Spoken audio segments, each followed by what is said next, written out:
Would you say the business is more stable now that you're off the floor? Yeah, 100%. On this week's episode of the podcast, we have Gavin Coleman from Peak Health in Ireland. My team are Peak Health. It hasn't been for a long time. It's not the Gavin Coleman show. It's not my name over the door. If you want to grow past having 50, 60, 70 members, sales calls has to be at the forefront of what you do. I made that mistake of having a team, but they weren't really a team, because we all know people come for results, but they really stay for the community. Make sure you sit down and talk to your team and connect with them. What would you say to other business owners who are in a similar position where they know deep down they're on the gym floor too much? Great question, and I probably didn't do it perfectly.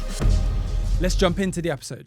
This podcast is brought to you by Legit Fit. Are you spending more time doing boring admin tasks rather than the jobs you love in your business? Are you finding your current software is providing more headaches than it is solutions? Then it's time to switch to Legit Fit. At FMA, we aim to deliver nothing but the best for our members, and that goes for the companies we partner with too. Legit Fit stands out from the crowd for several reasons. The product is slick and easy to use. They've built it based on user feedback and consistently add the most in-demand features to the platform. And finally, what really sets them apart from a lot of people is they provide world-class customer service with over 1,750 fitness professionals using Legit Fit and more switching over every day. If you want to know more about how Legit Fit can help you grow, scale, and manage your business, click the link around this video or go to legitfit.com.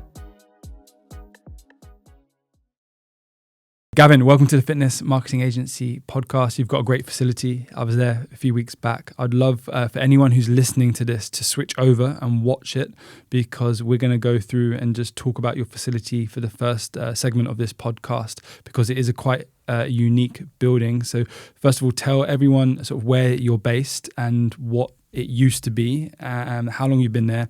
And then what I'd love to do is a walkthrough of your facility. Cool, excellent. So we are based in Limerick, Ireland. Around 2 years ago, we found an empty car showroom, which was owned by Nissan car dealership, and we basically approached them about taking their unit. It wasn't on the market at the time, but luckily enough, we persuaded them to put a gym in. So it's quite a unique facility in that sense. It's kind of 70 to 80% glass, really high ceiling. So when you walk in the front door, you on the right hand side, you're greeted by a reception area, some sofa, tables, people hang out, have coffee before and after a workout. Then on the left hand side, we have our small group PT area. We've done a cool job in kind of segregating that off from the main gym floor. We had metal fabricators come in and make a personalized kind of walls to kind of segregate it into a small group PT feel. In that area, we've just 4 racks, so that's where we offer our SGPT on a 1-to-4 basis, and then when you come back out into the main gym floor area is where our large group training takes place. In our main group, our large group area, there is 7 racks, which facilitates up to 14 people. When we came into the facility, it was just a blank canvas, so it took a lot of work to get it ready. We built in 2 small offices, where one is for staff only and the other is client-facing for assessments and consultations. And then down the back then we built in bathrooms, and we took a little bit of a detour on that, where we built in, rather than putting in changing rooms, so to speak, we put in kind of unique ensuite bathrooms or rain showers, and we got them done by an interior designer, so they're quite bougie. I've been to a lot of gyms, but your gym literally floods daylight in. Yeah. So what are the pros and cons of it being a ex-car showroom in the winter and summer? Yeah, so it definitely raises eyebrows, right? So I don't know what height the ceiling is. It's 15 plus meters, huge kind of warehousey feel, but it's glass from floor to ceiling, so it's quite cool. In the summer, it's obviously beautiful, watching the sunrise come up during the 6 a.m. sessions, watching the sunset go down in the evenings. It's very nice, which is a huge pro. Lets in a lot of natural light, gives that kind of energetic feel. But in saying that, there's always, where there's pros, there's always cons. It gets quite cold in the winter, but I think a lot of warehouse gyms do. The glass gets quite cold, but in the nature of our business, that isn't really a problem. You just extend the warm up a little bit. So yeah, more pros than cons, but it's definitely unique for sure. A lot of people listen to this podcast that want to upgrade their facility or they want to move into their first facility. So how did you negotiate? How did you approach Nissan to get this location? Yeah, so a good question. So prior to that, we were in a sports dome in the same industrial park. So we were kind of known, so to speak. So we were already in business 5 years. Within the sports dome that we were in previously, we had expanded twice. So we started off in like a 1,500 square foot small studio. We broke a wall through, expanding that up to like 2,000 square feet after maybe 2 years. And then after around 3 years, just prior to COVID, we took a separate unit but within the same building, again kind of knocking walls through, and we got up to like 3,500 square feet. So we had a bit of a business model behind us. Luckily enough, our landlord of Gym 1, let's call it, had a relationship with the current landlord, because they're in the same industrial estate. They know each other, local business owners. And the reason we had to move out of our old gym is because the building was just being bought over by like a industrial flooring company. So our landlord kind of helped us in that sense, introduced me to the new guy, etc. And yeah, from there it was just like negotiations. We noticed that the showroom was empty. The reason being, again, due to COVID, he had a huge shortage in commercial vehicles, I believe, i.e. vans and stuff. And he had an empty showroom, and obviously no landlord wants an empty showroom sitting there. So we negotiated with him on taking part of the showroom. It's a little bit complicated, but he still has use of the yard around us, so it allows him to still store vehicles in his yard. We just take the actual showroom part, and then there's a mechanics garage out the back, kind of attached onto our building that he still has access to. So although it sounds messy, it worked for him and it worked for us. So yeah, it's just that was 2 years ago now, and we've really settled in. So you stair-stepped to get to this facility. How many years have you been in the fitness industry, and how many years would you classify yourself as a fitness business owner? Yeah, giving away my age here, but a long time. Funny enough, I got a memory on my phone yesterday that I designed a logo, which is now Peak Health's logo, our old logo 9 years ago. So became qualified in 2012. So 12 years. Worked in commercial gyms for 2 years. Then became manager of a commercial gym / renting a space to do my own little thing in a big box commercial gym. And I'm talking really commercial, like $19.99 a month. Really poor gym, now closed down. And built up a bit of a client base there. And in the end of 2015, I decided to go look for units, or mid of 2015, the end of 2015, December, I moved into my first facility, which was the you've first not looked back, and yeah, not looked back. Continue to scale. So let's talk pricing and packaging. You've already talked about the service offerings. So roughly how much is it front end offer and then ongoing? Yeah, so it obviously varies. We offer 3 different services, as I said, the large group training, small group, and one-to-one. So let's start with the large group training. Capacity of 14 clients at one time. Starts at $249 entry for 6 weeks, and then you move into either $119 or $147 a month for 3 month or 12 month. So 12 month to $119, 3 month to $147. A 12-month commitment. 12-month commitment, paying per month, yeah, or a 3 month commitment. And even the 3 month commitment rolls into a monthly contract forever. But they have to give 30 days notice to cancel. So most people, thankfully, after the 6 week foundation, we've convinced them that we're the right place for them. They will commit for the year, which is good. Then small group training, same concept, 6 week into a 3 or 12 month. The 6 week foundation is $379. Get my figures right. Into the rolling monthly contract, then the 3 month is $299, 12 month $249. And one-on-one PT? Yeah, one-on-one PT, then we just go straight into monthly. So they do either a 2 day per week or 3 day per week, and it's $449 for 2 day, $599 a month for 3 day. And across the board, how many clients do you have? About 175 at the moment. The demographic, age-wise? Yeah, so varies. Average probably between 35 and 55. Obviously, with that, we've lots of few clients underneath the age of 35 and over 55. Generally male and female, quite a 50-50 split across the board. A lot of moms, dads, school teachers, nurses, your average clientele. And are you telling them what service they need based on their goals, or are they deciding, I come to you for the first time, what's the direction? How do you place me? Large group, small group, one-on-one? Yeah, so generally speaking, someone comes to us probably for our group training. Especially when we do paid marketing, it's generally we're trying to sell large group or small group. So what we kind of do at the moment is we're trying to grow our small group training. We'll speak a little bit more about this, but we relaunched our small group personal training back in January because we'd done it before and it grew organically to become large groups. So we had to like remodel it. Because it was so popular? Yeah. So I suppose way back when I started doing group training, these phrases of SGPT and LGT weren't really a thing because it was either doing personal training and then I started group training. This is back in like 2016. So I would have started off coaching 5-6 people at one time. But then as I got busier, I bought another rack, threw in 2 more people. And that organically over the years has became 10, 12, 14 people in attendance. And all of a sudden I'm zooming out going, okay, I'm not running small group personal training anymore. So as these phrases in the industry become more popular, we now built a new area and rebranded as SGPT. So we've very much segregated the services. So at the moment, if someone comes onto a sales call, the goal initially would probably be to sell them into our small group personal training because I can either upsell them or downsell them from there. So I'll sell them into our small group personal training if possible. If money is an objection, if they've already came across our website where they're like, no, I'm more interested in the large group training, then we'll steer them in there. So a bit of both. To answer your question, it depends. If someone comes completely lost, I don't know what I need to do, here's my problems, I will give them the best advice and steer them in the right direction. If someone comes and they're like, have a bit of experience in the industry, I've done a little bit of personal training before, but I miss the community aspect, or I want to come to your gym, but I don't like big crowds. So, we'll fine tune that, I suppose, in their initial consultation or sales call.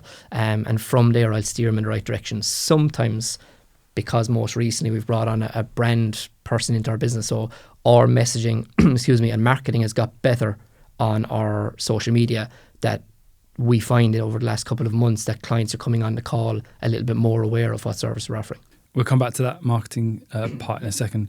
In terms of the gym layout, can you just go through the timetable and how both or all 3 service offerings operate at the same time? Yeah, so tricky one for sure, because we run 3 services at one time. So as you'll have seen from the video, the gym is divided up into 2 areas. Small group on the left-hand side when you walk in, and in the main gym floor. So the small group operates primarily by itself. However, if we have a PT session on the same time as a small group area and there is 1 rack free, then the coach will take that spare rack, for example. The large group area, there is room for expansion because 1 or 2 of our racks have they're back to back, meaning I might have a rack, but I can easily put 4 people on it if I need to. So it's very easy to segregate the large group and small group. Where it gets complicated is when we're trying to bring in personal training at the same time. So truth be told, we're not by any means getting rid of personal training, but a lot of our most recent PT clients that have been doing one-to-one PT for like 12, 18 months, 24 months have moved over into our small group personal training because although they're paying us less a month, we can scale that, right? We can train 4 people at one time. So over the last 9 months, our one-to-one PT clients have dropped off, but they've just migrated over to our small group PT area in order to scale. So timetable-wise, everything from 6 a.m., 7 a.m., 9:30, 10:30, and in the evening block will be 4, 5, 6 and 7 p.m. and quite similar for both services. And no lunchtime? No lunchtime. Haven't really fully committed to trying it. I don't have a definite answer as to why not. We've never really tried it. So I can easily say there isn't a demand there for it, but we haven't properly tested the water, I suppose. And what's the operations on weekends? Saturdays. So just Saturdays. Saturday morning we would have 3 sessions, 7, 8 and 9 a.m. So quite a short day, half day. Few coaches might come in and do a few PT sessions, but we're generally operating from like 7 to 12/1 p.m. And completely closed on a Sunday? Yeah, completely shut Sundays. So you built a cage inside of the gym. Just tell everyone a little bit more about that, and again we'll flash up some footage. Yeah, so I suppose when we viewed the facility at first, a good problem, but it was almost too big. And because it was a blank canvas, we were like, how do we segregate this? So we got some green grass astro to kind of segregate or differentiate the flooring. So it's grey industrial carpet on the main gym floor, green grass astro on the small group area. And because the ceiling is so tall, it was too high to build in a wall, and we didn't want to like box off a studio and make it like they were locked away. So we got steel metal fabricators to put in a personalized kind of cage wall, so to speak. So It allows privacy, or it brings privacy, but also it allows the atmosphere to flow around the gym. So there's the same music being played for large group and small group, but yet, although you can see through the cage, you would have seen it, it very much does give you that privacy, is what we were kind of looking for. Let's talk about the programming on the gym floor. What are the clients going through? So first of all, how long are the sessions? 1 hour. So all sessions are 1 hour. And what does it entail? So predominantly strength training. Was actually discussing this earlier. Thankfully, I don't do my programming anymore, so my head coach does. So shout out to Luke for that.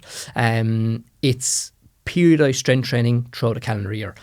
We will sit down and design 4-week blocks. We run 12 4-week training blocks throughout the year, which gives us 48 weeks. After the first 12 weeks, or every 12 weeks, 3 times a year, because the 4th time will be at Christmas time, we do strength testing. So to recap, 4-week training blocks, 12 times a year gives you 48 weeks. We run 3 strength tests for 1 week throughout the year, which brings us up to 51 weeks. And that kind of 52nd week allows us a bit of playtime at Christmas and New Year's. So that's our calendar year, the way it's programmed for the entire year. So you go in, you take part in a warm-up, mobility? Yes. Come in, generally 5 to 10 minute kind of mobility warm-up. Everyone will do that together. Then the session is divided up into Block A, Block B, and then there's a finisher. We do build or burn. So Block A will be your compound lifts, generally supersetted in the large group training to facilitate the partners. Then Block B would be secondary exercises, and it would either be a 2 or 3 exercises together, either a superset or a tricep. And then what we brought in most recently is a bit of coach's discretion. For about a year now, we brought in, and we just label them build or burn. So it's coach's discretion, but it also gives you, the client, a choice in how you want to finish your session. So if you're feeling like doing a bit of arms, a bit of core, you might do the build, and if you're feeling like getting sweaty and doing a bit of a burn at the end, which kind of brings the fun element into the session, but it also allows the client to dictate what way they want to finish off their session. Have you always done 1 hour sessions? Have you tried shorter sessions? Or no, never tried. Probably from coming from a 1-to-1 PT background, where quality of coaching was the front face of what we do and what I offer. I never believed in short sessions, although I do believe like you could get a very good group session done in 45 minutes. Our timetable just allows that. And also, I suppose, it allows for that 1 or 2 or 3 minutes of people coming in, stragglers, getting them warmed up. The training session probably is 45 minutes, but then there's that transition of clients coming in and clients coming out. And it allows that kind of 5 minutes of social interaction at the end. So we don't need to squeeze our timetable too tight just yet. So it's something we haven't had to look into. What you just described with the programming, is that the same for large group and small group? No. So from the client's perspective, you probably won't notice a big difference, but from a coach perspective and coaching standpoint, you will. So in the large group training, the program is set where everybody's off the same template. Now, obviously, I will coach you if you're not able to facilitate in a certain exercise. We'll give you a regression or progression, but it's all off one template. In the small group PT area, because it's a higher standard of service and the client is paying more for what they're getting, and in order to bring that personalized effect into it, there's actually 3 different programs. So if you come in on our foundation program, you will complete the 6-week foundation program, which is basic fundamental movement capacity for the first 6 weeks. You'll be strength training, but obviously if you're a beginner, we're just getting you moving well. Then if you do hopefully commit after your 6 weeks, you then have a choice. If you're a small group PT client, we have 2 programs running at the same time on TVs. We have a strong and a move. Now they're both strength training programs, and to the naked eye, they look quite similar. They both have barbell back squat, but the reps and the sets might be different. So if you're coming in and you, for the next 2 or 3 months, you want to focus on getting really strong, you will do the strong program.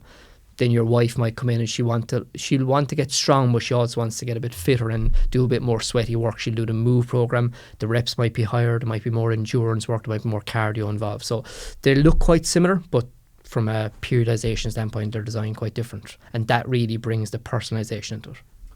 Let's talk about yourself. It takes a lot of work. Yeah, I bet.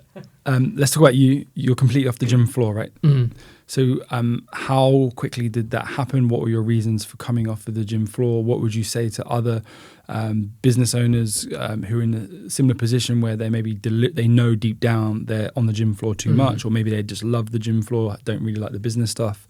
Let's just go through your history of coaching and then how you made that transition. So Great question, and I probably didn't do it perfectly. I've been told by many mentors and business advisors that I need to remove myself from the gym floor, and I'm one of those people who I always said, no, I love coaching, it's why I'm in the industry, etc. But to anyone listening to this, obviously depending on your goal, I'm not going to tell anybody what to do, but if your goal is to scale your business and grow it, then being stuck in coaching is not going to help. Strictly speaking, it's probably been 3 to 6 months, or in the last 3 to 6 months, that I've fully stepped out of coaching, although in the last 2 years since moving into the current facility, I wasn't coaching a lot, but I might be taking a 9:30 session, and I had 2 or 3 PT clients, my long-term clients, that I didn't want to get rid of or leave down, but they transitioned into small group PT. So I made sure I moved them into a safe place where they were more than taken care of. And then therefore I fully pulled out of coaching about 6 months ago.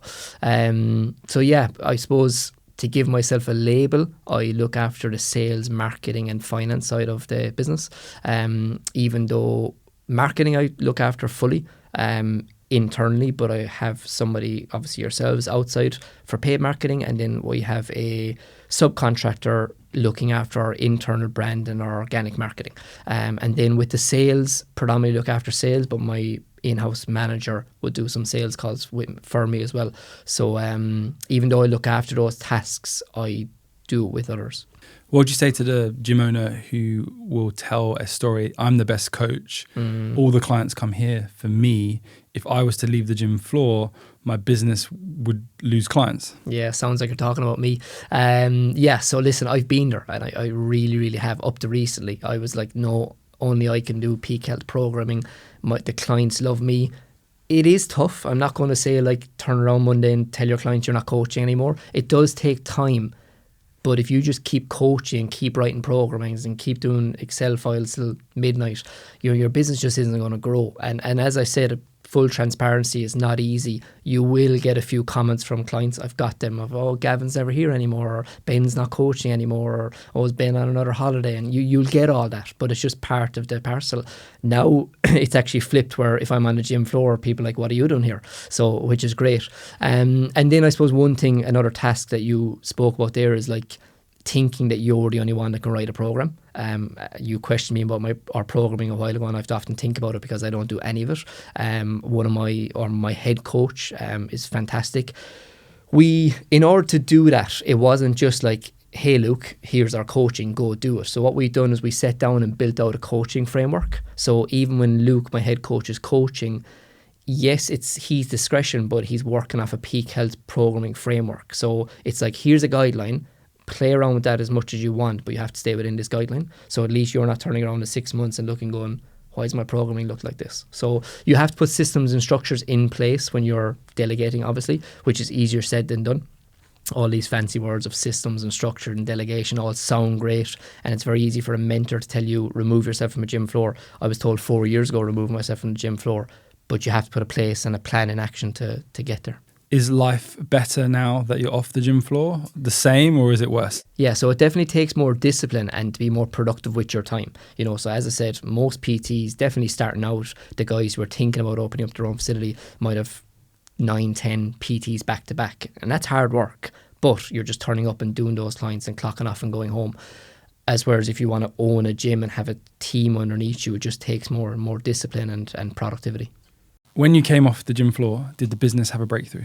Yeah, definitely positively. I think one thing that let's talk about, so PT goes from being fully booked, opens up his own gym and gets so busy that they have to hire their first coach, right? I think we're all guilty of like being afraid of that. But let's say even fast forward in time, I was definitely guilty of this, and from speaking to a lot of other FMA clients, is actually the difference of like hiring a coach and like paying him per hour. You come in and do 3 hours PT for me, I'll give you 3 hours by whatever euro per hour, is fully committing to actually hiring a full-time personal trainer, giving someone actual responsibilities within your business. Because that's what I started out as. I made that mistake of like having a team, but they weren't really a team. They were just contractors coming in, coaching my sessions and going home again. So this is rewind, 4 years ago.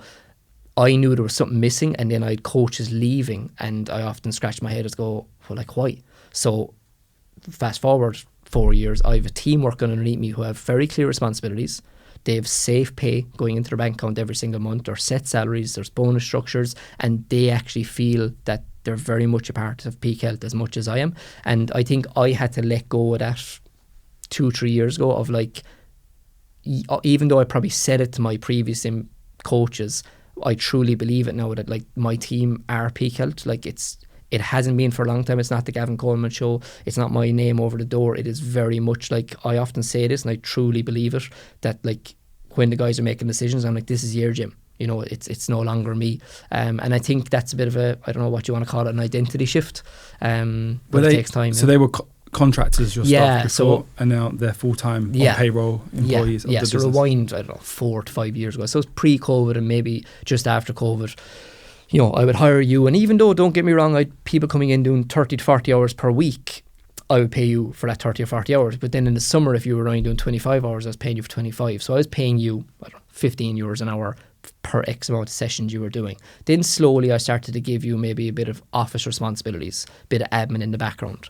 But then fast forward, I knew I needed somebody, so I hired my first coach, and it was a manager. And then I would have like contracts come in. It was like me, the manager, and then subcontractors. But we were going through a lot of staff at the time. And I was like, there's something missing here. And don't get me wrong, again, I'm guilty. There was loads of people telling me you need to commit. But it was fear on my side to, will I be able to put a salary on the table each month?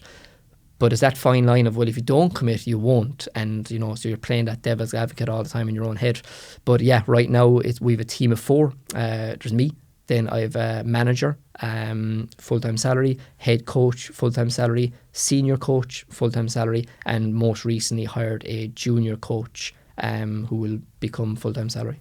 And you got a more cohesive team, all striding for the same goals, vision, purpose. Yeah, exactly. Yeah, and like even down to the small things of like meeting the team on a weekly basis, because even though we cross paths a lot on the gym floor, just make sure, again, this is a bit of advice to gym owners, make sure you sit down and talk to your team and connect with them, because even though you might be with them for 8, 10, 12 hours a day, put time aside for actually, so we call them team huddles. We meet every Monday morning for 30 minutes and every Friday morning for 30 minutes. And even though we have a lot of mini conversations in the week, it gives us time to sit down. Monday is like, what's ahead for the week, or how did last week go? And then Friday is, how did the week go and what's coming up next week? So just gives you that dedicated time to make sure, you know, because if you're taking yourself out of the business, you won't be seeing what's going on the gym floor every hour.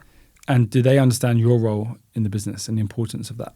Yeah, 100%. And one thing I had to, I suppose, consciously commit to this, is being fully transparent with them. And I think that's where the team huddles come in a lot, because I'll tell them what I'm working on the week, because I might not be in the gym floor, I might be working from the home office a bit. So there's always that inner fear, if I'm not in the gym, do the lads think I'm just off dossing? And they don't, like a full transparency of what I'm working on. They see, I'll openly talk to them about figures within sales and marketing and what we're doing, and it's until you're fully transparent and share that with your team. But yeah, I believe they do. I believe they respect my role. Yeah, I'd hope so. What time are you getting up? What time are you finishing work? Yeah, so not I'll share. So I don't do opens anymore, which is great. So what's opens? Opens, I suppose, getting up at 5:15 in the morning and open up the gym at 6 a.m. So it depends. It depends if I have early meetings, if I don't. So I'm kind of back structuring my day of a 9 to 5 or more of a 9 to 6. I'm quite productive later in the evenings. So again, depends on what day. If I have a mentoring call, if I have Zooms, if I have meetings in the gym, it will depend. But back to kind of regular 9 to 5 office hours is great. Some mornings I'll start earlier, some mornings I'll start later and work in the evening. It would just depend on kind of what I've in my calendar. Are you setting an alarm in the morning? Am I set? Yes. Yeah. No, I set an alarm. Can be very easy not. I'm not one of those people who will like wake organically. If I don't set an alarm, I could be guilty of sleeping in. So just thankfully the alarm is not in the hour of 5 a.m. Would you say the business is more stable now that you're off the floor? Yeah, 100%. And I spoke about this very recently at one of your events, and I spoke about it today in the office. It's great to see that when I'm not at the gym, that it still operates 100%. So right now I'm recording this podcast, the gym isn't affected. There's no sessions being cut, there's no meetings being cancelled. The gym is fully operational, I'd like to think, which is a great feeling. Let's go back to that team. You talked about the check-ins. Do you do anything socially? socially community events. Yeah, no, just with the team, standalone. Yeah, so with the team, I try to. Probably guilty of not doing it enough and not probably penciling it in as a non-negotiable. I do make a conscious effort of meeting one or two of them throughout the week for a casual coffee. One thing I do believe is training together, although our schedules might not allow us all the time, but at least 2 or 3 of us at a time will train throughout the week, because generally speaking we're busy in the morning and busy in the evening, so a lot of our coaches, including me, will train in that kind of 11 to 1 block. So we'll train together and we'll always have some kind of personal chats or business chats in there, which is quite nice. And then we'll just go for like local coffees.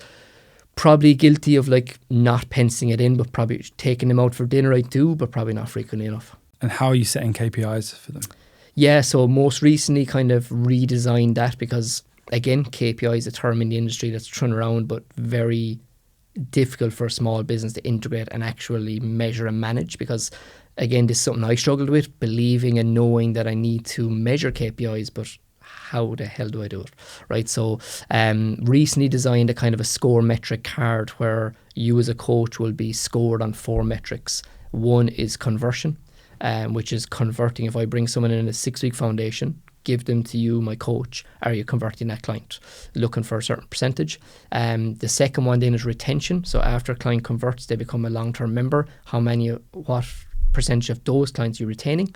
The third one is CPD, so continued professional development. We will pay for courses for our coaches, but we want to make sure that they're constantly developing in some area. And it doesn't always have to be like studying a course, but just make sure they're developing. I'll get back to that point in a second. And then the fourth one is, are you living by our standards? So that just gives us a bit of room to kind of make sure that coaches are like looking after themselves, living the peak health lifestyle, and kind of opens up any other areas we might need to tackle. So they're measured on those 4 metrics. You said the first one was, I come in, I'm a client of Peak Health. Yeah. I get given to a coach. Accountability coach. Yeah.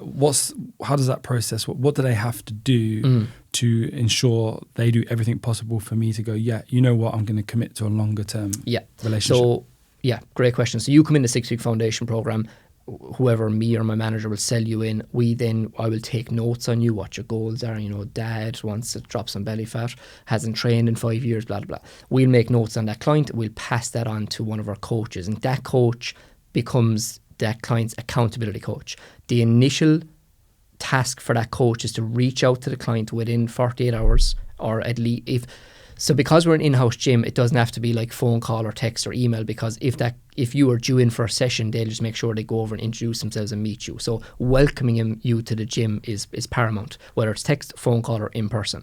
From there, we'll organise a one-to-one initial assessment, which we like to think that we would get done on your first day or two, but schedules might collide. So our goal is to get you in within the first week. This assessment is done outside of training. It's you come into the office, sit down in the consultation room with your coach and discuss your goals in more detail. Because I'm a firm believer of like online check-ins shouldn't be a thing in gyms. I know a lot of gym owners do it, but I just don't know. I don't understand why, especially when you're an in-house gym. This is time consuming, but it's what really retains clients for us. We bring you in for 20 to 30 minutes and have a sit-down chat with you. That sit-down chat could be nutrition, it could be stress management, it could be sleep management, it might be weighing you in. It just gives you that ample opportunity to dig deeper on goals.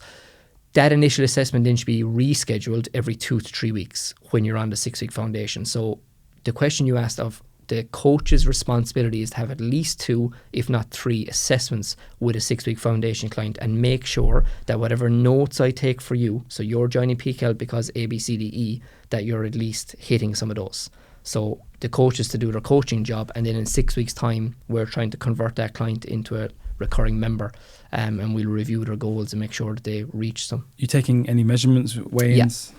Obviously, each client differs. Some clients will come for purely fat loss, so we might weigh them in, we might do circumference measurements. We don't have any like scanning machine, or some clients might be coming for more mental health reasons, they might have 2 kids in the last 5 years and not dedicating time to themselves and growing their confidence, which isn't as measurable, but at the same time in 6 weeks time you can get that verbal feedback that client X is feeling much better.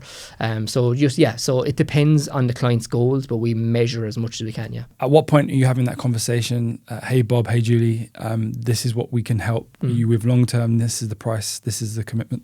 Yeah, so we do have an internal CRM that will send them automated messages every week checking in. Around week 5, we will make What they're receiving, email, text, or both. Yes, they receive kind of emails, which is more like information on certain topics, which is more informative. Text in are just like, hey Ben, just checking in with you after reaching week 2. I'm proud of you, etc.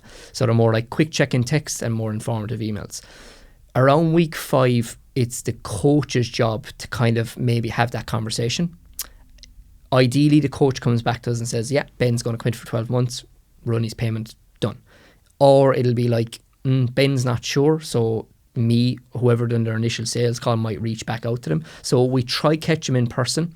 You know, like with most clients, you probably know whether they're going to need like another upsell.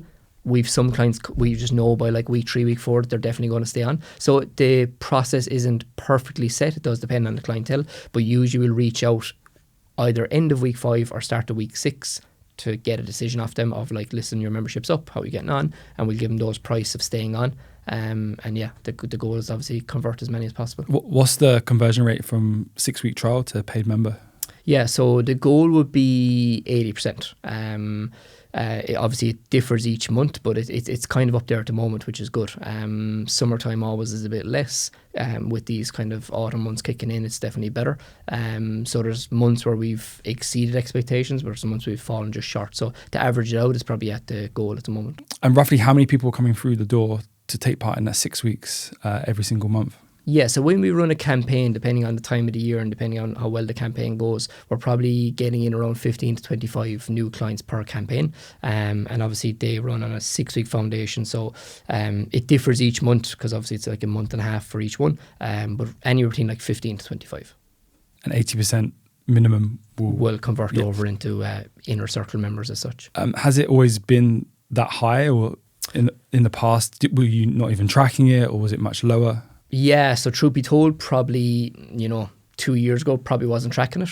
And we changed our business model about 2 years ago of integrating this kind of 6-week foundation. We tried 4-week for a while, we went back to 6 weeks. And in the last kind of, I suppose, 2 years, you're probably tracking it more accurately.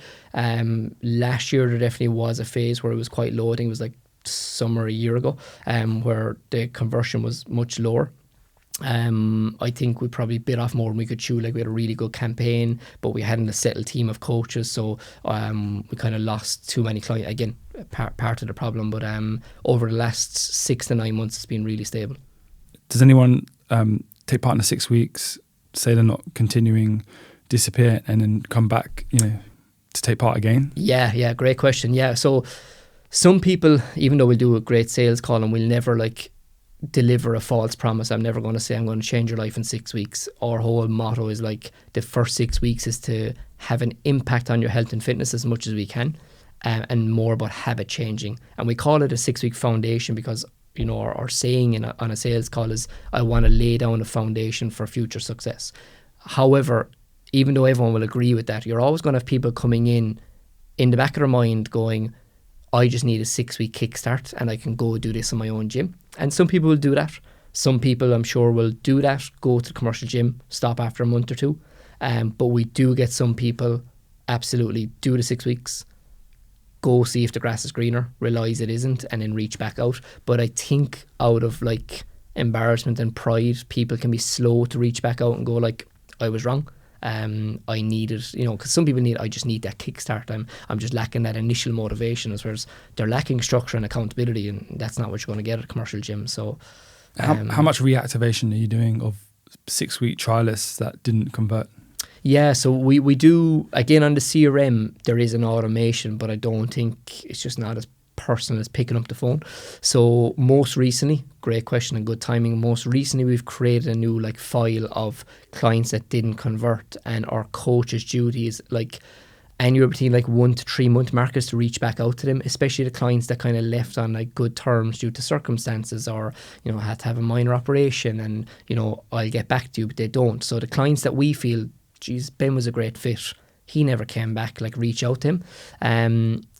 And funny you say that, because most recently, which this is quite bizarre and I don't know why, we've had, in the last 3 months, we've had so many clients that were clients pre-COVID that obviously the world got a bit messed up, cancelled our gym membership and just never came back. And most recently in the last, even though we had lots of them trickle back over time, we've had a huge influx of them in the last kind of 3 months, probably coincidental. Let's shift gears into marketing. So now you're off the gym floor, you've got more time to spend on marketing the brand, but you went through a transition recently. Can you just sort of tell me and tell everyone what you did? Yeah, so truth be told, I never had a brand, right? So my brand was, I designed up a logo on literally pen and paper 9 years ago this week, and got someone on Fiverr or whatever website to like turn it into a PDF and JPEG file, and stuck that on t-shirts and shakers, right? And it grew beyond what I probably ever thought, and always knew that I wanted like a rebrand, and kind of always put it off to like, now is not the right time, we're really busy, blah blah blah. So anyway, fast forward 8 years or 9 years, back in January decided, you know what, so rewind a little bit. I always used to get like videographers to come in and shoot a promo for me, and I used to get another photographer to come in and shoot a shoot for me, and then I'd try the VA for social media, and then I gave another one of my coaches social media responsibility, and it was all just mess. It was just a mess, and I bit the bullet of bringing in a brand strategist. So this company or guy completely rebranded our entire business and now works internally with us every single week on organic marketing, social media, brand awareness, website development, graphic design, you name it, video shoots, shooting testimonials, photography. It's all in one package, and it's been a great decision. It's all planned out? Ridiculously, like absolutely, like every single week, email in, here's your content for the week, here's the captions. I know if you're a gym owner watching this, it is a pain in the butt sitting down on a Sunday panicking that you don't have social media posts ready for the week, panicking again on Monday or Tuesday evening, throwing something up with a cheesy motivational quote. And the reality is, even though you might be half decent or tasty on social media, you're never going to be as good as these creative people. Because you're juggling 25,000 things a day. And we all panic, right? And we might have a good post one week, we might do a reel one week, and we might not do a reel for 3 months again. But getting these, because your job is to either one, PT your clients, coach your clients, program development, or run the business. Our job isn't social media, but by default it becomes one of our roles, right? Because if you're not on social media, you're the world's best kept secret. So I don't want to brand them, but these creative people out there that are in the world of social creation, videography, photography, brand design, marketing, they're just, if you can find the right person, of course, they will completely transform your business. So we reached out to Adam 6 months ago and decided to like bite the bullet. It's always something I knew I'd do. Truth be told, he's my younger brother, and that's not the reason I used him, because if that was the case, I would have used him many years ago. He's maybe my brother forever, and I always knew I will eventually utilize him, but I just was waiting for the right time, even though there wasn't one. And I knew I was always bothering him, going, will you do this for me? Adam, will you do a graphic for me? I have a shoot like in next month. It was just like, let's go full business transaction. I'll pay you whatever your client's paying you. There's no family discounts, unfortunately. And he's fully immersed in our business. And the hardest thing was, the longest meeting of my life, we sat down for 4 or 5 hours, because he said to me, his most successful clients do X. And that X was sitting down and doing a brand strategy meeting, which was 4 or 5 hours of deep diving into the business. Like every question I've ever been asked about business, like why I do it, the motives behind it, because he needs to become more aware of the whys and the vision and the purpose and the mission behind the business. And that has paid off dividends in our social media, because now, yes, he knew I ran a gym, but he wasn't in my business. So now that he's fully emerged, everything from the website, the branding, gift boxes for our clients, social media posts, graphic design. We had a community event last week for Halloween. He came and did promo videos, brought another photographer in there. The content is just, it's second to none. And the question you asked there, how organised it is, it's so satisfying. Everything's uploaded onto Dropbox, scheduled, captions, posts, edits. What are your clients saying about it? Yeah, kind of something I didn't really think about, but wasn't sure like our internal clients really notice, so to speak. But so many comments on it. Like every day, every week we post, we'll always have a client coming to us going, oh, I love the photo you put up, or I love the promo video. Really good at reels on Instagram. It makes them feel part of the journey with you. 100%. And how many sort of organic leads are you getting roughly a month? Something I probably need to get better at measuring, if I'm being very honest. So it's very easy to measure how many leads you're getting from Meta, right? You can pull that data. Probably get anywhere between like 5 to 10 a week on a good week. That's everything from few walk-ins, phone calls, referrals, or DMs on Instagram. And big chances they've seen some of the organic content. I'd love to pull up my phone right now. Yeah. And let's just take a look at a few posts and we just talk through them. Is that right? Yeah, 100%. So just so everyone can go check out your Insta profile, what's the username? Peak Health, just peak.health. That's the handle. Yeah, cool. Okay, so you tell me what post here popped for you. We'll just turn the volume down. Yes, well, I suppose prior to having Adam on board with us, our social media was just so random. Have you archived loads of stuff, or is it? We archived a bit, but organically, I suppose when I spoke to him, he was like, over the next couple of months, all these. You can see the transition exactly. Here, so if you see the transition going from there, it was anything from, an old reel being reposted. We used to have like a grid effect where every third post was writing. Yeah. So that kind of, probably done that for too long, and from the words of Adam, our Instagram became quite ugly over time. So you'll see the transition in the branding and the content. But I suppose the biggest thing is the consistency of it, right? We make a minimum of 2-3 posts, 2-3, maybe 4 posts a week. We do need to get a little bit better on our stories. So everything from like every time there's a community event, he'll come in and do a reel where launch this kind of like mini podcast style where we're calling it peak chats, where one of the coaches or 2 coaches will sit on the sofa and just talk about the generic topics that will come up on the gym floor. So they're kind of short, snappy, kind of podcasty style without being a podcast. Getting our messaging across was a big one on social media. Adam kind of highlighted after our brand strategy. He was like, you've gave me so much information in this brand strategy about how you change lives, what you can do for somebody, but that's not anywhere on your social media.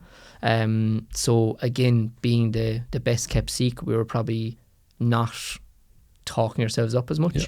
And then since January, when we integrated a small group PT, Adam from the outside was coming in, seeing that as a consumer, how do I know what the best service is for me? So now we've got very good messaging on one-to-one PT is for you if XYZ. Small group personal training is for you if XYZ. If you have this problem, this service is best for you. Yeah. So when you go onto our social media, and one thing I think we'll all agree with, and one thing Adam highlighted to me is your Instagram page especially should be like a mini website. So when you go onto a website, you've tabs at the top of, services we offer, navigating you, and that's what it is now, where when we go to our Instagram at the top, along our highlights, we probably had way too many highlights before. Yeah. It's now simple of what services do we offer, who we are, etc. Well, you can see a clear transition between the work he's done versus what it was prior. It just looks so much cleaner. Mm-hmm. And I'm sure people are seeing this in the local area, then making a buying decision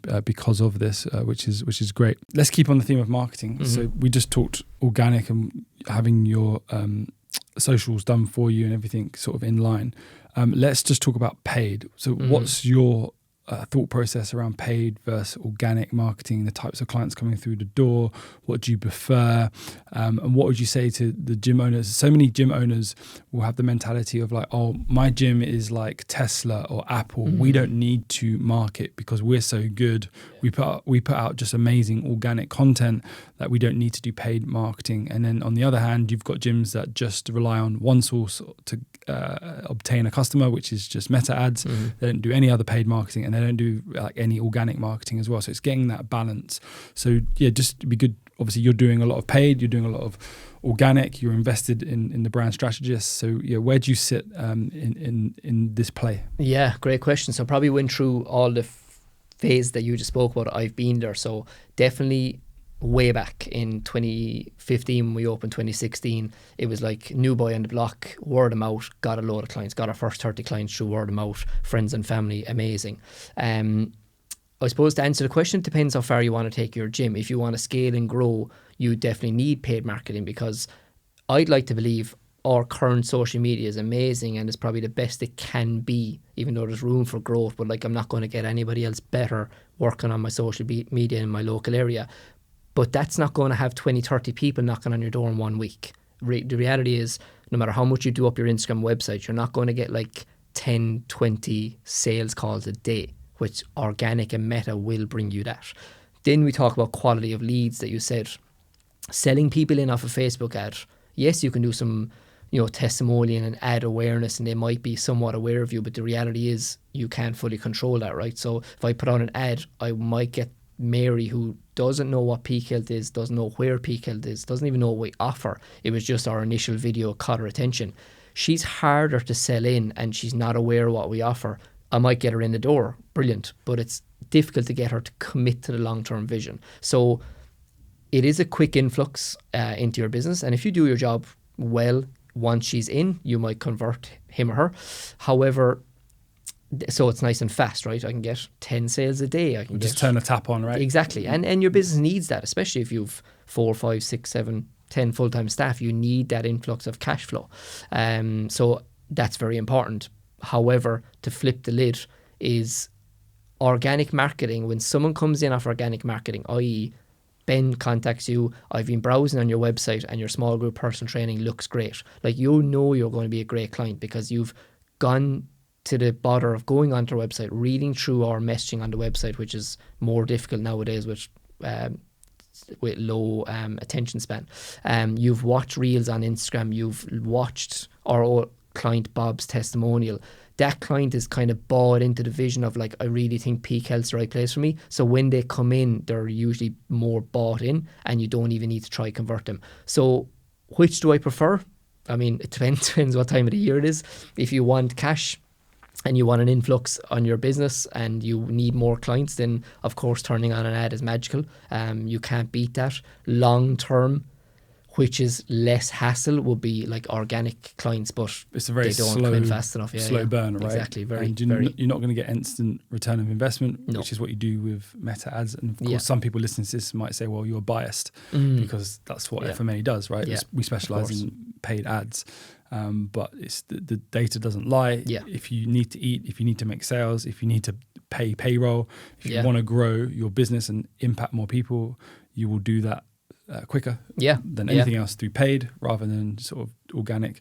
But having a balance, which is what you've got, is the ideal situation where your organic is on fire, you're posting regularly, good engaging content, professional, and then you've also got your paid ads in the background. Yeah. And even I suppose they complement each other too, right? Because if I put out a paid ad and you come across it, if you're smart enough, you'll go, oh, let me look them up on social media. So now you are at home Saturday night, you see my ad, my paid ad. You might then flick off Facebook and go onto Instagram and check it out. And now my organic content looks good, to make sure they're not being scammed, right? And they might go onto our website. And we've often people who will like book a call via our website, but they'll be like, oh, I saw your ad about a week ago. So that complements each other. Vice versa, if someone's on our social media and, liking our reels, then we might target them with an ad. So, and then the other flip side of that is, let's say I do get you into my business via a paid ad and you're non-aware at all. But when you come in and you start following us on social media because you're now a client and you start looking up our reels and you realise that we're actually true to the core of what we're preaching on the ad, then our organic marketing might help retain you. So again, like you said, I know it's an easy word to throw around, but finding that balance is very important. Is it clear to say that you see a clean return of investment from your organic and then you see a clean from your paid? Yeah, 100%. I mean, yes, I'm on this podcast, I'm biased to FMA, but truth be told, I wouldn't have my current facility and my current team without paid ads, because prior to having paid ads, I had one full team member, 80, 90 clients.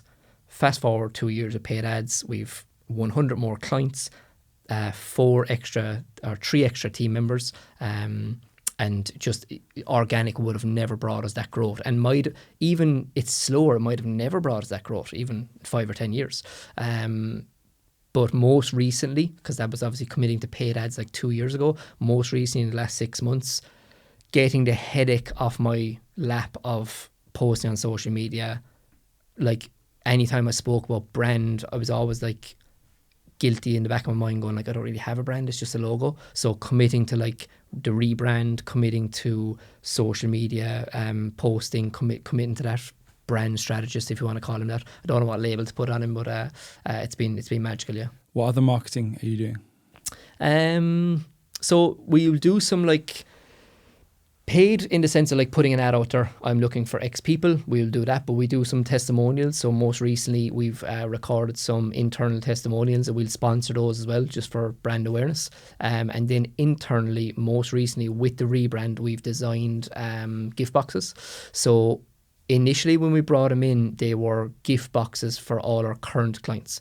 In the gift box it's a referral incentive, but rather than just like, hey, here's a referral voucher to give to your wife, husband, friend, it was like, hey, here's a gift box with some goodies for you. I think you saw them when you were at the gym recently. So there's everything from and non-fitness related stuff. So it's a nice little black gift box. There's a pen, bookmark, notepad for you to keep as a client, so it feels like you're actually getting something.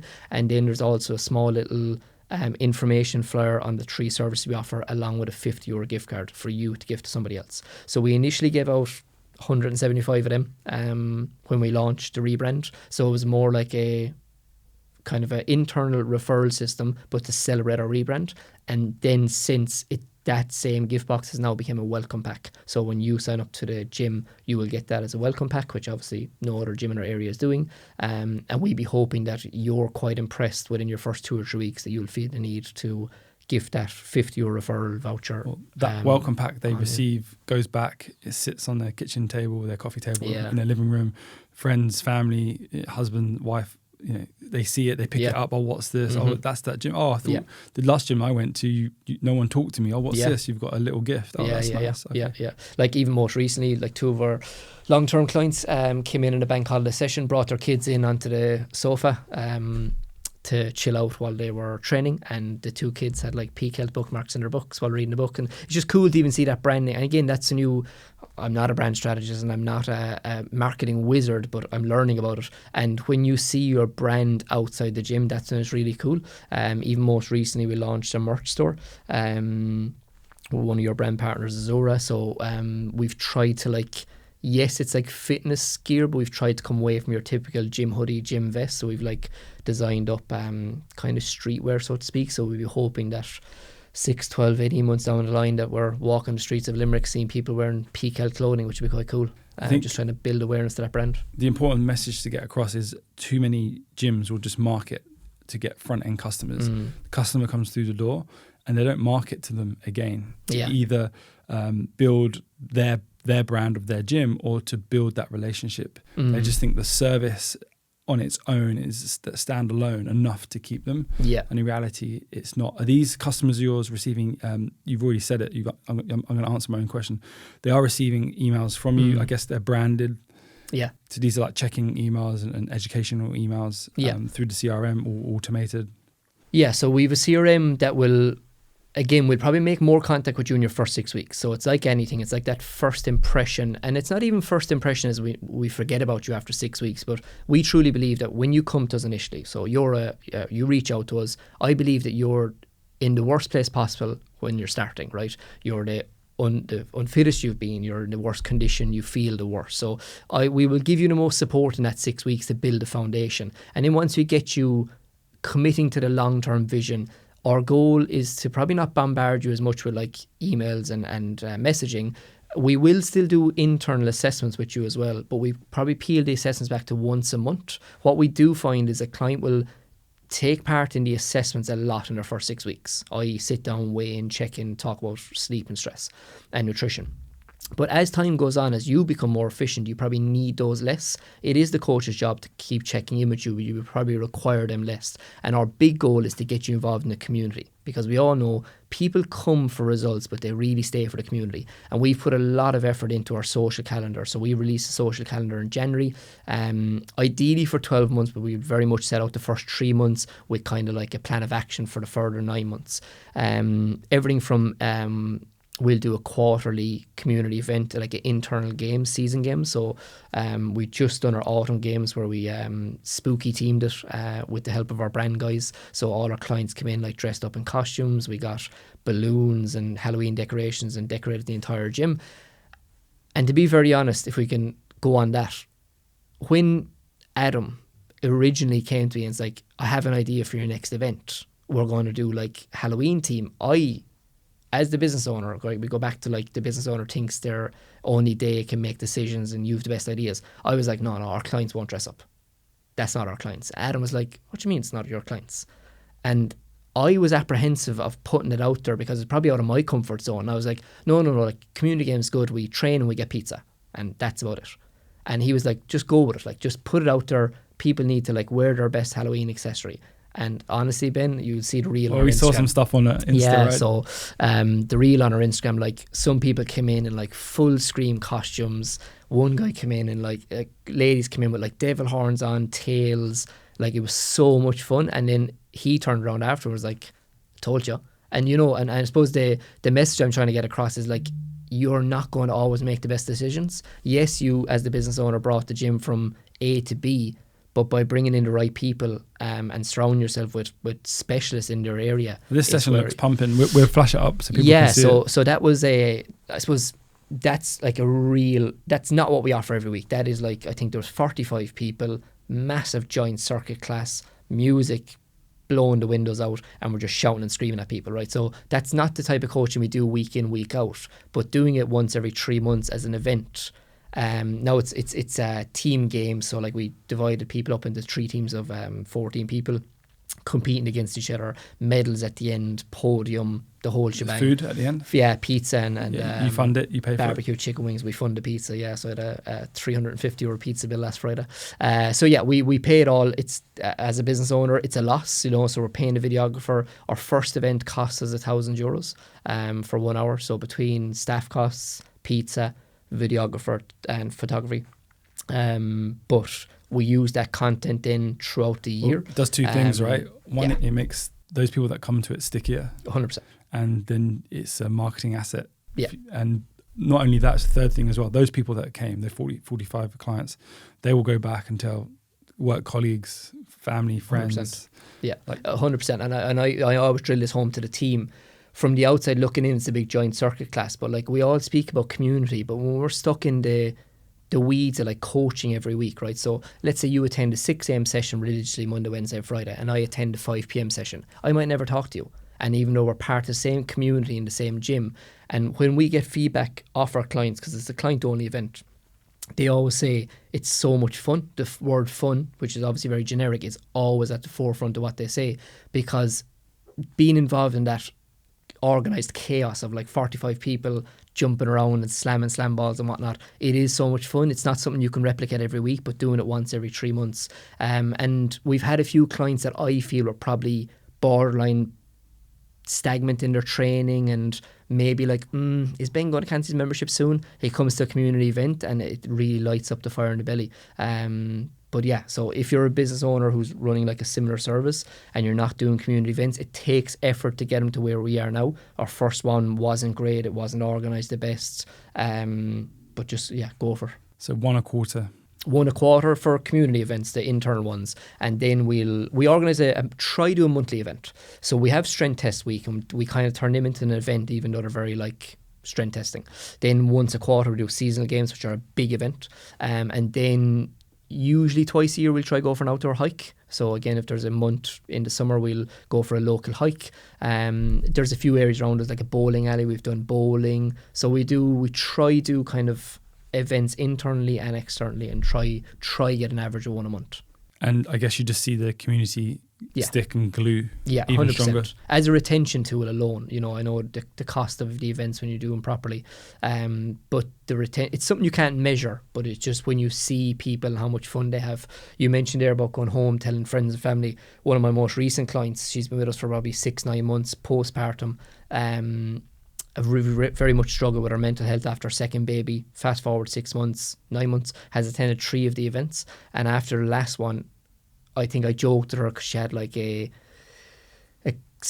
gold and a bronze medal from the first 2 events, and she was saying, joking, that her son wears them going around the house. So like small thing, like just, we had spare medals that gave her a silver medal to take home to her son, and she came back the following day saying he's going around wearing all 3. So like he's quite young, 5 or 6. Like, mommy wins medals when she goes to the gym. So it's just bringing that kind of family and connection community that's really, really. What would you say to the gym owner?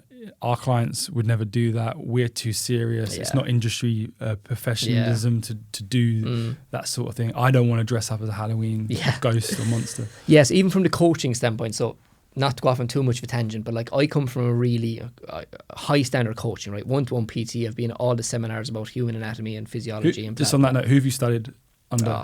Everyone, back from like Charles Poliquin, Ultimate Performance seminars. There's a company in Dublin called ISI, Irish Strength Institute, got mentored off them. And when I'm talking mentoring now, I'm talking program design, anatomy, energy systems. Nothing got to do with growing your business. Like, how can I be the best personal trainer? But the way the coaching industry has evolved is, as I keep saying, you're the best kept secret if you're not on social media. So it's a kind of a game now of, yes, you need to be knowledgeable, but you need to be very good at marketing. And that's the transition over the last 5-10 years. And you guys have probably seen that. I suppose 10 years ago, if you were a very good coach, you were always really busy. But now you could be the best coach in the world, but if you're not active and in people's faces, you're nobody, unfortunately. So I still am that person. And as I've already explained, my head coach, I'm developing him up, and we've put coaching frameworks. Luke, our coach, I recently put him on a 3-month program design course. Like, we take our programming very, very seriously. We review our programming constantly. We even review our programming framework. Like, we zoom out and review that every 6 months, see is it good enough. So what the statement you made there is, we're too serious, we're too of a high end. Like, that's us. When I'm designing these community games, I say to the guys, take your coaching hat off. Like, I'm talking people doing slam balls, all out on the assault bike. The workout is just purely fun. It's to get people moving. Yeah, it's a competition. It does get quite competitive, but our clients know and our coaches know it doesn't really matter if you win first, second or third. Even though there's a bit of banter and camaraderie at the event and everyone wants to win the gold, it's meaningless. But it's the fun and the energy of having, like, bear in mind, like, the max capacity of any of our sessions are 14 people with 2 coaches.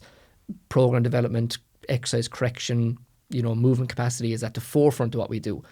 But when it comes to these events, once every 3 months, it's just organised chaos, so much fun, so much energy, and pizza and drinks at the end. And I truly believe that these community events are a massive retention tool. Again, not measurable, but I truly believe they're a massive retention tool, that when someone just really gets involved in the culture and the community, and it's very hard to build a community within coach sessions, right? You'll have little cliques of people, you'll have 3 or 4 people in one corner and 2 and 3 in the other, but to get a community of like 100+ people feeling part of a community is where you have to, like, take off your coaching hat, organise big hikes, organise big events, because otherwise you can't do it in your day in, day out, Let's switch to sales. What did your sales process used to be? What is it now? Sales process used to be, every time I got a message, I'd try to pick up the phone. There was no process really. And again, way back when, I suppose, well, marketing's always been a thing, but where marketing wasn't a concern for me, there was no process. It has developed over time. Currently, it is a mix of like organic, paid. One thing we've improved immensely is probably gathering data and tracking, because something we didn't do accurately enough before, didn't do at all. So the process at the moment is, if it's paid advertising, it's through Meta, automated into our CRM. You apply for an ad, you will get a message instantly to go, hey Ben, like, I'm here sitting on my laptop, can you jump on a quick call, So we try to catch the lead as hot as possible. Ideally you'll get back to me and I'll get you on the phone ASAP, or it takes you to a booking link which is integrated to my calendar, and you can book in a call. So best case scenario, I get you on the phone immediately, or you book a call. Worst case scenario, someone fills up the application form, doesn't book a call, we'll try contact them within the first 24 to 48 hours and chase them up. So that's from the paid side of things. And then organic is conversation starters. So if it's anything from, I think every gym owner can relate to a DM, go, hi, how much is your membership? It's probably the most frustrating message you can get, but I guarantee you everyone watching this gets them. And I think you have to just accept that we will always get them. So you have to make the difficult decision of like not telling them the price, because it doesn't justify your service. So it's always like, hey Ben, I just want to know more about your goals. And sometimes you get ghosted, sometimes you don't. I'm a firm believer of those people that ghost you just probably aren't right for you at that time. So kind of accepting that, because we can get very caught up in that. So organic these marketing. inbound messages that you're getting from Instagram, are you giving away the price, or are you just asking for their phone number to call them? Yeah, so I'm trying to, I suppose, try not to dive. I don't give away the price, because the price initially will always, because you don't know, you've no context. So if you're like, hey, just wondering about your price, and I'm like, hey, it's $249, and they're also pricing box gym down the road at €50 a month, like they're never going to go, I'll go with the $249 one. So even though it can be very tempting, because you'll have some people going, hi, like, you have some people putting context on it. Hi, like, price is a really big factor for me. I just really want to know, and you kind of go, I need to tell this person. But don't, because it will always scare them away. So my advice is try not to jump into give me your phone number and let you on a call straight away. But just like, you always have to kind of go to the line of like, you know, you're probably better at the messaging than I am, but along the lines of like, no problem, happy to discuss the price, but I'd love to know more about your goals and your health and fitness goals. So we always drop in the line so that I can help you more, so that I can guide you in the right direction. So you're always trying to give back to that client. It is frustrating when you get ghosted, but I've probably came to accept that they're probably not the right client for you, or it's not the right time for them, or hoping that they will eventually come back. The person that then reaches back out to go, yeah, great, and has that conversation, 3 or 4 messages in, I'm happy to arrange a free consultation call with you. We either do in person or on the phone. I know on the phone's a lot more efficient and faster, and you can get more done in a day, but I do find in person sells a lot better. Because you'll have on the phone where people are like, yeah, I'm happy to jump on a call, and all of a sudden they're driving in the car or they're feeding their kid, and you know, it's very hard to close that sale, especially when it's like sporadic off DMs, because at least when you're doing it off the CRM, you can actually schedule a call and they're getting reminders so that you're free and not occupied. Are you doing when you do call them up, are you looking to close them on the phone, or are you inviting them in for a consult? So yeah, good question. We try to one call close. So we try to close it on the call. If it depends on the demographic, I find the older demographic like to come in and visit. If someone's being quite skeptical on the phone and I just get a feeling that they're maybe better off coming in, or if I get the objection, I would always say, like, do you want to come down and visit us? Because especially the clients have never heard of you, it's very hard to close that over the phone. You know, if you refer your wife or cousin or friend and that person has trust in you via somebody else, it's much easier to close that, right? But if you're getting contacted by Bob or Mary off Facebook ad and they don't know who you are, yes, it takes more time and effort, but inviting them down to your premises, seeing your setup, and building that mini relationship with them in person, it's much higher close rate. But we do try close over the phone if we can, yeah. When you're selling on the phone or you're selling in person, what are the sort of common objections that you're getting, and then how are you overcoming them? Yeah, so with paid ads, it's usually they will fill up an application form. So we will have gathered some data and information going onto the call, but then some people are great, right, where they give you like we'll ask why you interested in this program, and they'll give like 4 or 5 lines, so we have a lot of context going on the call. Others will put in 2 words, get fit, right? So I suppose not to go too deep, but we can go as deep as you want. We try go deep on the call, but that can be difficult because some people aren't willing to open up to a stranger on the call. So prior to the call, we'll give them some information. I like to open up the call with a little bit of a chit chat, obviously, but getting into logistics, I like to pre-frame how the call is going to work. And I think I might have stole this from Luke, obviously. I will say, just to make sure that me and you get the most out of this call, we will spend the first 5 to 10 minutes exploring as much as we can about you, Ben, to make sure that I can guide you in the right direction, to make sure that you get the most information, and make sure to find out if and how we can help you. I will by all means go into logistics, the logistics meaning timetable, prices, but we leave that for the end of the call, so that you're not getting someone going, do you have a 6 a.m. session and how much is the price for that, and getting interrupted. So you can then get into, okay, tell me why you booked this call, or I saw in your application form you're a dad of 2, you haven't trained in the last 5 years, you know, and you can open it up with that. And usually when you pre-frame the call and say to the person, does that sound good? They're like, yeah, great. So you have admitted and being transparent, I'm not going to tell you the price right now because I care more. And sometimes I'll say my job today isn't to sell you gym membership, it's to see can I change your life effectively, whatever way you want to word that. And I think by being transparent and open and honest with the clients that we want are the clients who will wholeheartedly agree with that and probably appreciate that. The client that like doesn't care about that and just wants the price, I don't know what coaching model, whoever's watching this, isn't our clientele anyway. So it's coming to terms with that. But yeah, from there we'll pre-frame the call. We'll spend 5 to 10 minutes exploring. The perfect client will go off on a tangent and tell me everything I need to know. I'm obviously searching for pain points to see what they're struggling with. And I want to go deeper than like, I want to get fit. I want to lose belly fat. And we'll try explore why. Like, why do you want to lose belly fat? Why do you want to get fitter? You know, and then, you know, we'll get the story about having 2 kids in the last 5 years, etc., lacking confidence and whatnot. Therefore, I'm then going back to them, well, this is how our services can help you. And then from there, once I've kind of felt I've gathered enough information and that client is kind of opened up enough, I will then, within that, I suppose, gathering of information, I'll probably get that, like, they're looking to train in the mornings, they're looking to train in the evenings, and I start going into logistics then. Obviously, the ideal sale call is like someone committing to sign up to the program before you even ever tell them the price. And then sometimes it's like, right, that all sounds great, how much is it? So, and then it's from there pitching them. Obviously, I spoke recently about our 3 different services. Over the phone, it's very, very difficult to close one-to-one because it's just a really high price point. So if somebody messages or reaches out about one-to-one, I'll always invite them in because I'm trying to close like a 449 or 599 sale. That's much easier to do in person. So therefore, on the call of meta ads, I'm looking to close small group training or personal or large group training.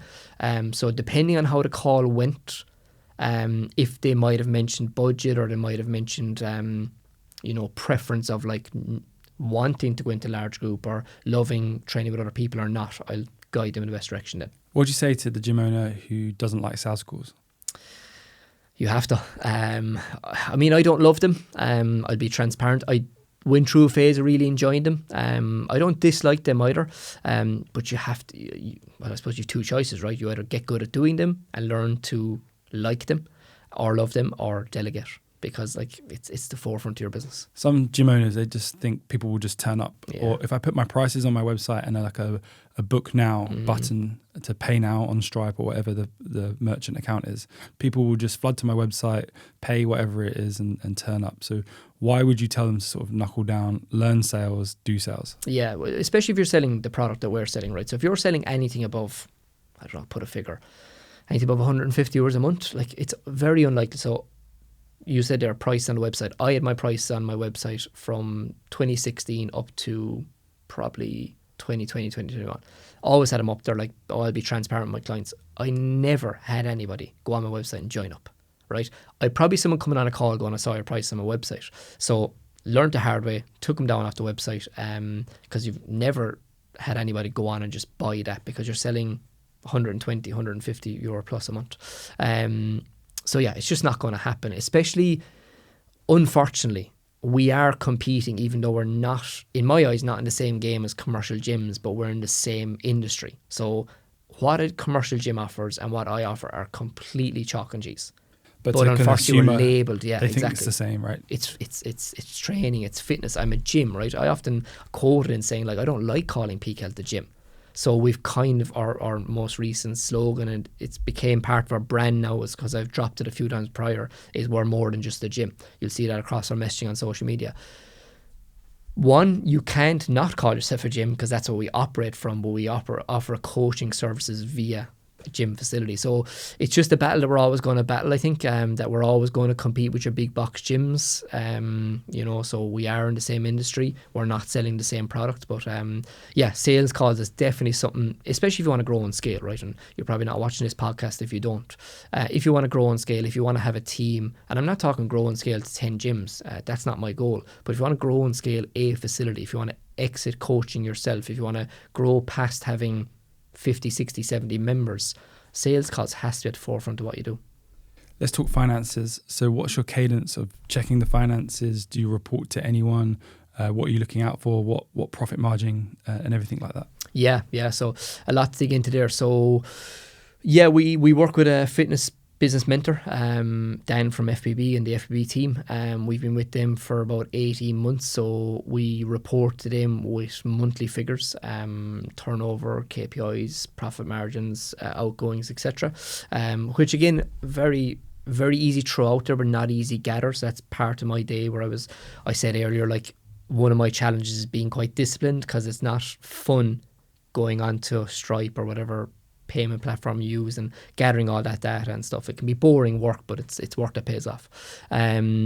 So way back prior to FMA, prior to FBB, I don't even know the exact figures, probably turning over. I remember hitting about 10k a month and thinking, right, this has grown way beyond what I ever thought it was. And then that's when we like had to bring on a team member, etc. Obviously, our takings will fluctuate each month, but we have hit like 40k months this year, back in January and February. A normal month for us now with like 175 clients across 3 services, probably 30k plus. So annual routine 35k, 35 being a good month, and 40 being an excellent if we have an influx of a successful meta ad. We don't run ads every single month either, because we do a 6-week foundation. There might be a month where we might not switch one on, just because we've had a great one prior. So depending on the month, depending on the performance of the ad, we can hit a 40k a month. The gym definitely has way more potential to probably go 50 and beyond, and that's my goal, is to get one solid, amazing facility. And yeah, currently I think that's a good point, because a lot of people will scale to a second without nailing down number one. Yeah. Like, you don't even offer lunchtime, No. and you're shut all day Sunday, and you close very early on a Saturday, which is great for the staff. Yeah, that's it. Yeah, and there's listen, pros and cons, right? Yeah, there's pros and cons, and everyone's different. There might be someone watching this that wants 10 gyms. I don't. I'm not going to tell that person don't. I mean, I get asked like, should I open up a second facility? I don't know. I know gym owners personally that have 5 facilities and they're doing great, and kudos to them. Just for me, it's not in my goal as of now, and I don't see it ever will be. I'm a firm believer, unless like you have literally a gym bursting at the seams where you've like 10 people standing outside the front door, you should open up a second facility.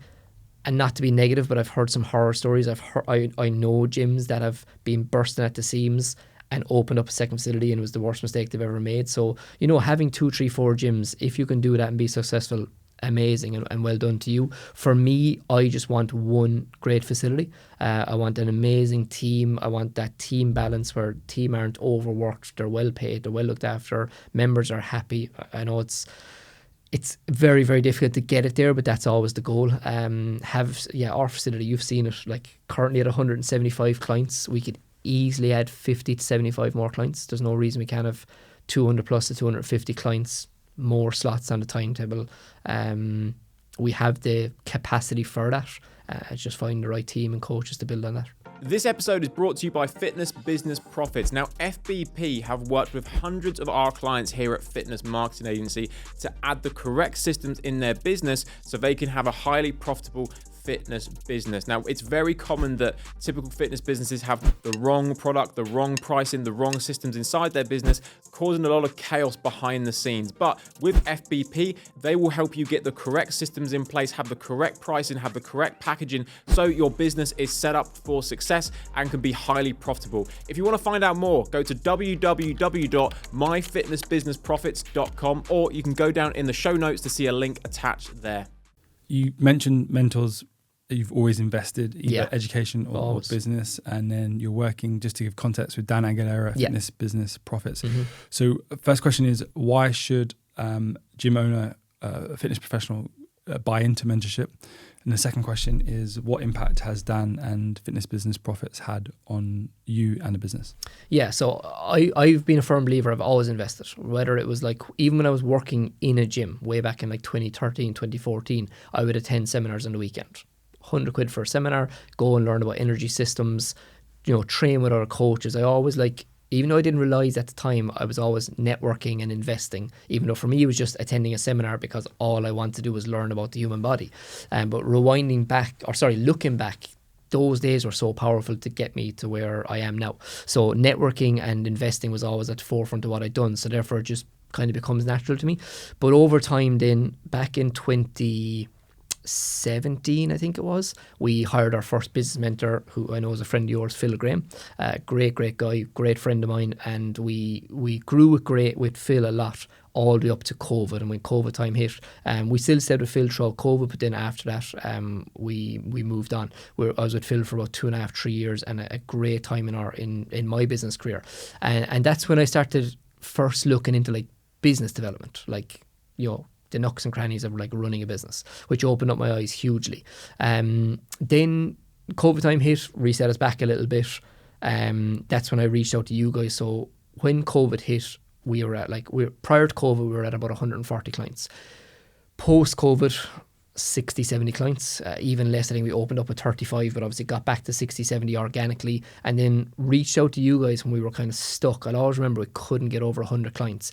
Even though that wasn't like the most important thing, I always remember that metric, going like, why can't we'll get to 90, we dropped to 80, and things weren't good, or at least moving in the direction I wanted to. So reached out to you guys and grew hugely.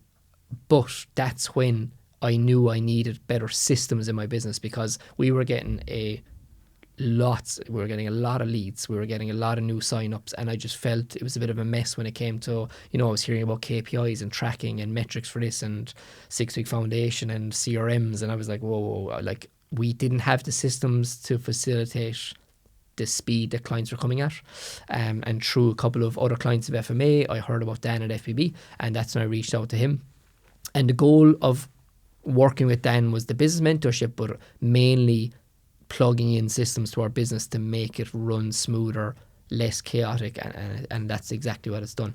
FBB have been great to us from a business mentorship standpoint, from a networking standpoint. Obviously there's some clients with FMA that work with FBB too, and some not, but having that network internal with not alone business owners and gym owners, but gym owners of the same caliber and size facility as you. So like there might be a gym owner in there who has a almost replica facility of you in the UK, and you can bounce ideas off, because even though it's great having an internal team, manager, head coach, senior coach, it's not their job, or they might not get the runnings of the back end of the business. So having a network and a mentor you can bounce ideas off or get advice off is priceless. Because pretty impossible to scale something if the systems and the cogs aren't turning, which is what a lot of businesses face when they have that growth. Yeah, I suppose I think they call it the stress test. If you've let's say you're a one-man band and you're at 50, 60 clients. If I gave you another 50 clients tomorrow morning, would you be able to handle them? Do you have the facility to take them on? Do you have the time slots? Do you have the check-in process? If you're currently doing, like we do, 20, 30-minute assessments, if I give you 100 clients tomorrow, are you going to be able to assess 100 of them? So, having the systems in place, which again, I always say systems, KPIs are fancy terms, but like, what's a system? System can be anything from a integrated CRM to a spreadsheet, so, and that's something like I had to learn. You hear about these terms of systems and structures in your business, but it's like plugging them in and actually doing the dirty work, and that's my job at the moment, is that boring dirty work of like systemizing and scaling it. But that's business. It's boring, right? Yeah. And sometimes people are looking for that magic bullet, and the best businesses, the Instagram post that explodes. It's boring work, and it's the patience for it will pay off, which is your testament to that. Gavin, thank you for coming on the podcast. It's been awesome to have you as a client for the last 3 years. Can't wait to see what you do with the business moving forwards. Just so people can find you, what's the Instagram handle? What's the website? So thanks so much for having me. Really appreciate it. Instagram handle and website are all just peakhelt, peakhelt.ie, based in Ireland, and peakhelt on Instagram and Facebook. Thank you very much. Thanks so much. Thanks for listening to the Fitness Marketing Agency podcast. If you enjoyed it, make sure to subscribe so you can catch future episodes.